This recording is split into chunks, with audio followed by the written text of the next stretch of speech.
प्रभु राम करेगी अयोध्या में मौजूद देखा जाए तो बसपा के प्रदेश अध्यक्ष विश्वनाथ पाल जी मौजूद में हमेशा उनसे बात करेंगे, क्योंकि जो है राज्यों में भी चुनाव होना है, उनसे बात करेंगे जिस तरह से जो चुनाव होना है उसकी तैयारी क्या है, और इसमें वैसे मौजूद हैं। आपका स्वागत है विश्वनाथ जी। बहुत बहुत धन्यवाद। इस तरह बात किया जाए तो 10 राज्यों में चुनाव होने वाले हैं। लोकसभा चुनाव का जिस तरह प्रदर्शन था वो ठीक नहीं था आपकी क्या तैयारी है आपकी है? बहुत मजबूत तैयारी है। निश्चित है कि जो 24 में चुनाव हुआ था, इस चुनाव में इंडिया और एनडीए गठबंधन की मिली भगत के साथ जनता को एक धोखा दिया गया था। जैसे आपके यहीं अयोध्या के सांसद थे माननीय लल्लू सिंह जी, उन्होंने कहा कि 272 सीट चाहिए सरकार बनाने के लिए और 400 पार चाहिए संविधान बदलने के लिए, जबकि ये सरासर गलत है। बाबा साहब ने जो संविधान बनाया है इतनी मजबूती से बनाया है कि इतनी आसानी से बदला नहीं जा सकता है। और जैसे इन्होंने बोला तैसे विपक्ष के लोग संविधान का डर दिखा करके गांव-गांव में जा करके इन लोगों ने हमारे लोगों से, क्योंकि मैं चुनाव के बाद गांव में गया हूं, अपने वोटरों से मिला हूं, अपने लोगों के बीच में गया हूं, तो लोग यही कह रहे थे कि गांव में जब समाजवादी इंडिया गठबंधन के लोग आए तो उन लोगों ने कहा कि आपके बच्चों को जो शिक्षा मिल रही है ये संविधान के बल पर मिल रही, आपको जो मान सम्मान स्वाभिमान की ज़िंदगी जीने का मौका मिल रहा ये संविधान के बल पर मिल रहा, आपके बच्चों को जो नौकरी मिलेगी ये संविधान के बल पर मिलेगी। लेकिन ये भारतीय जनता पार्टी के लोग ये संविधान बदलने जा रहे हैं, आपका सब कुछ छीन जाएगा, ये डर दिखाया इंडिया गठबंधन के लोगों ने। और वो वायरल वीडियो जो यहाँ के सांसद थे माननीय लल्लू सिंह जी, वो दिखाते थे कि देखो ये आपके सांसद हैं, इन्होंने ऐसी बात बोली है।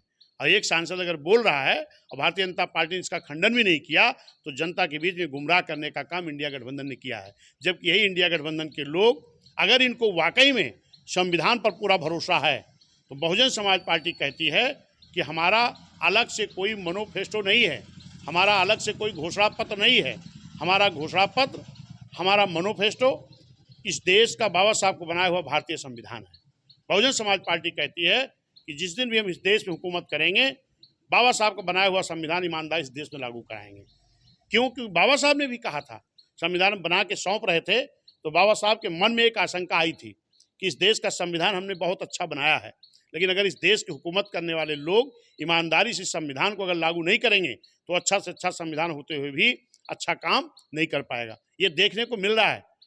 तो ये जो संविधान बचाने का नाटक करने वाले लोग हैं, अगर इनको ईमानदारी से संविधान भरोसा है तो इनको भी कहना चाहिए कि हम जब सत्ता में आएंगे तो बाबा साहब का बनाया हुआ भारतीय संविधान ईमानदारी से लागू कराएंगे।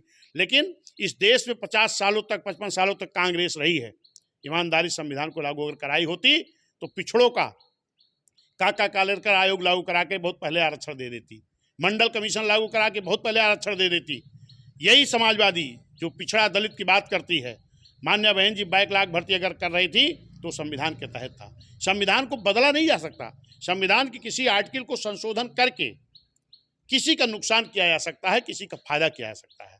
उसी तरह ये समाजवादी पार्टी के लोगों ने जो बैकलॉग की भर्ती लाखों खाली है इस देश में, लाखों भर्तियां खाली है, किसी के हिस्से के नहीं है, वो बाबा साहब की दिए आरक्षण की नौकरी SC ST OBC आदिवासी लोगों की है।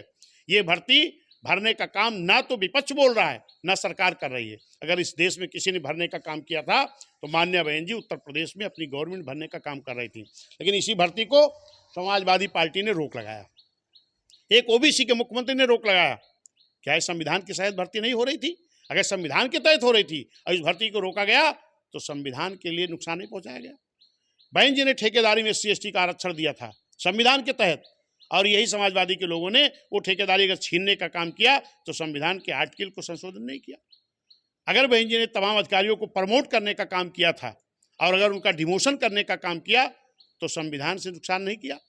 अगर भरी पार्लियामेंट के अंदर इसी कांग्रेस के गवर्नमेंट में समाजवादी ने बिल फड़वाने का काम किया तो संविधान की धज्जियां उड़ाने का काम नहीं किया। तो ये संविधान बचाने का नाटक करते हैं।